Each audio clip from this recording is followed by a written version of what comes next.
She didn't scream. She didn't cry. She didn't even look at me. She just kept turning away, again and again, like I had become a stranger in my own home. That night, something inside me broke. I remember standing there in the dim yellow light of our bedroom, watching the woman I had loved for years pull the blanket tighter around herself as if I were the one thing in the world she needed protection from. Every time I tried to reach out, even gently, she flinched, not dramatically, not loudly, but just enough to make it clear that I was no longer welcome in her space. And that quiet rejection hurt more than any shouted argument ever could. If you believe in kindness, second chances, and the power of love even in the darkest moments, take a second right now to like, comment, share, and subscribe to The Kindness Chronicles. Stories like this remind us what it truly means to care. Because what happened that night didn't just change my marriage. It changed me. We weren't always like this. There was a time when our home felt alive, when laughter echoed through the walls, when silence between us was comfortable, not heavy. We used to sit on the floor eating takeout, making plans we didn't fully understand but believed in anyway. Life wasn't perfect, but it was ours. Then, slowly, things changed. Not overnight. Not in some dramatic, movie-like collapse. It was quieter than that. Subtle. Almost invisible. Longer work hours. Shorter conversations. Missed dinners that turned into missed weekends. Small disappointments that were never discussed. Words left unsaid until they built into something too big to ignore, yet still never spoken. And somehow, without realizing it, we became two people living parallel lives under the same roof. That night was the breaking point. I had come home late again. Not because I wanted to, but because I told myself it was necessary. I convinced myself that providing more, doing more, pushing harder, that it was all for us. But when I walked into the bedroom, I knew immediately something was different. She was awake, but she didn't turn toward me. I tried to talk.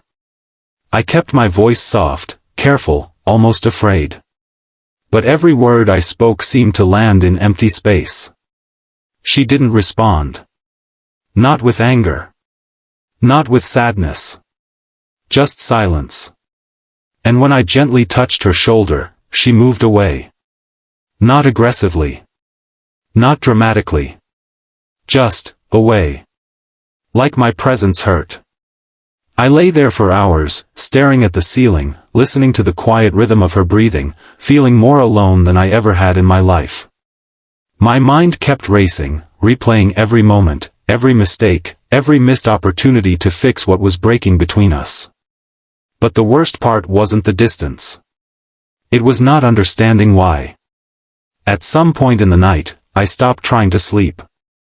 Instead, I got up quietly and walked into the living room. The house felt colder than usual, like the warmth we once had slowly seeped out through cracks I never bothered to notice. I sat there in the dark, thinking.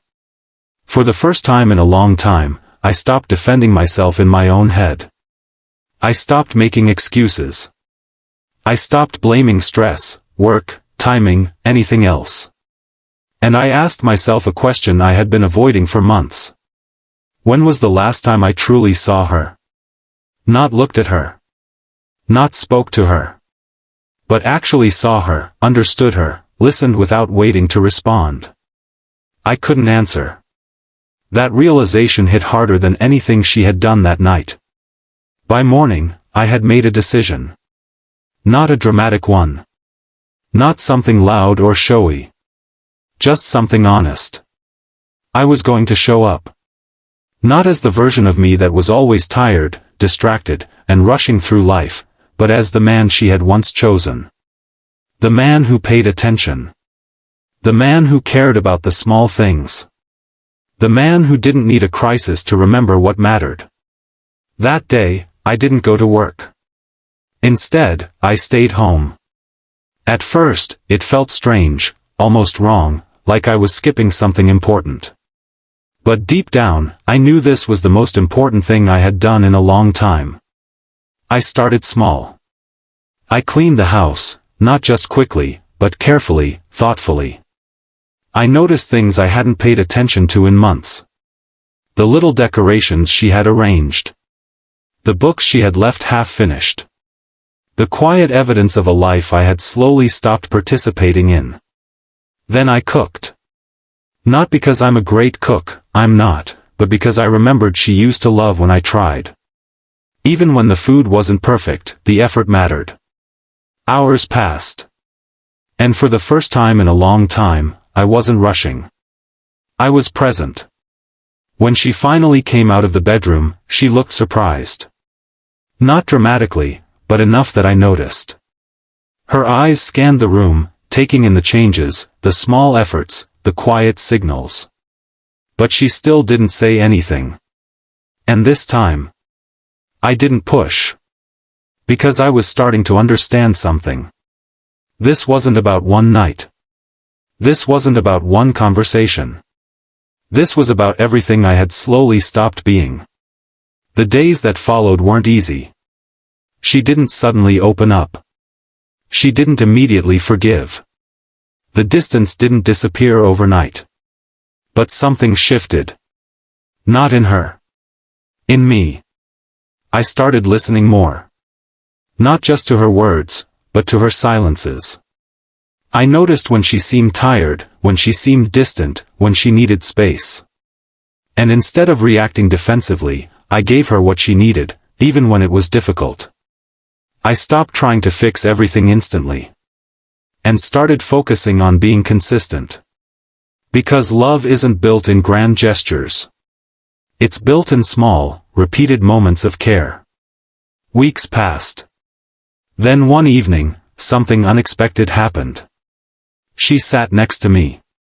Not across the room. Not turned away. Next to me. And she didn't move. It was such a small moment, but it felt bigger than anything that had happened in months. I didn't say anything. Neither did she. But for the first time in a long time, the silence didn't feel empty. It felt possible. Eventually, she spoke. Not all at once. Not everything. But enough. Enough for me to understand that her distance wasn't about one mistake. It was about feeling unseen for a long time. Feeling like she was slowly disappearing in a life we had built together, but no longer shared. And hearing that, really hearing it, was painful. But it was also the moment everything started to heal. Because I finally understood. That night, the night she pushed me away, wasn't rejection. It was a signal. A quiet, desperate way of saying, something is wrong. What I did next didn't shock people because it was dramatic. It shocked them because it was rare. I changed. Not overnight. Not perfectly. But genuinely. I showed up every day. I stayed patient.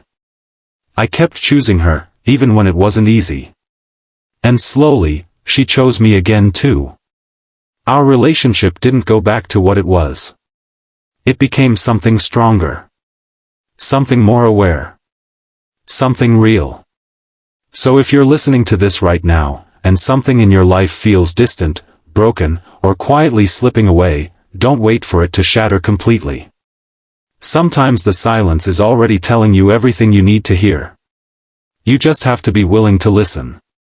And if this story touched your heart, if it made you think about your own life, your own relationships, please take a moment to like, comment, share, and subscribe to The Kindness Chronicles. Your support helps keep stories like this alive.